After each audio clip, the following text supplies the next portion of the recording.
A mother is speaking out after her daughter was the victim of domestic violence in Kennewick last week. Now we are warning you that some of the images you're about to see are graphic. Cap KVU's Ellie Nakamoto-White has the details in what friends call a senseless and traumatic nightmare. They said that she was shot in the face, so I thought she was dead.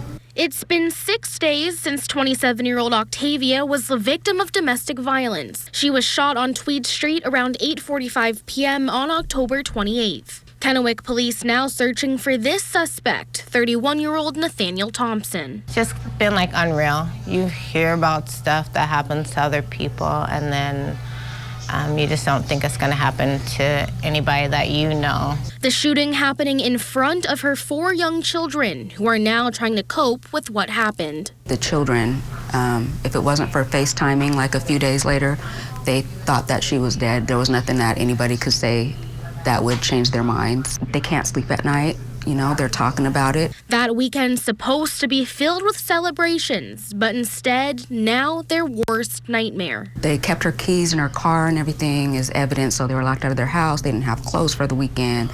They weren't able to go trick-or-treating. Like, it was just sad, and their kids were still asking, like, a couple days after Halloween, do we get to go trick-or-treating? Do we get to go trick-or-treating?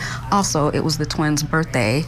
Like, the whole weekend was just a disaster. Octavia posting on Facebook from the hospital saying, "I wanted you all to know what Nate did to me. I was just about dead when I came in." She's recovering with damage to her trachea, arteries, and jaw, but she's just happy to be alive. Somehow the bullet fragments can make their way into her spine because they're right next to her spine, like she should have been paralyzed, you know. So it is a blessing and it is a miracle, you know, and this is a second chance, you know. It's a definite big second chance. In Kennewick, Ellie Nakamoto-White, Cap KVU, local news. Thank you so much, Ellie. A GoFundMe site and a meal train are set up to help Octavia's family with clothing, food, and multiple surgery bills. We have those links on our website, yaktrinews.com.